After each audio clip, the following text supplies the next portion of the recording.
The difference between those who live their dreams and those who don't comes down to desire. Achieving a dream is no different than climbing a staircase.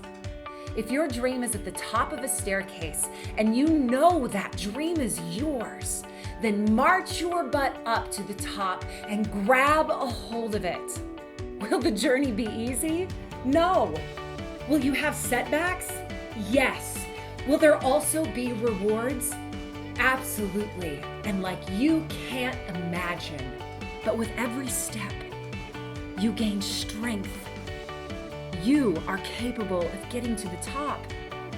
But you will only grab a hold of your dream if you have the courage to take the first step.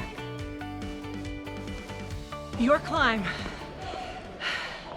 requires the audacity and tenaciousness to believe that dream is already yours.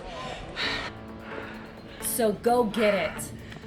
It's one foot in front of the other. Left, then right, then left, then right, then left, then right. Your climb will require muscle, some of which you must fight through the soreness to develop.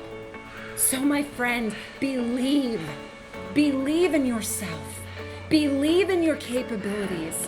And please get off your butt and start your climb. Go get what is already yours. Use your stubbornness to be the champion you were created to be. Let your desire and your belief carry you to what is already your destiny.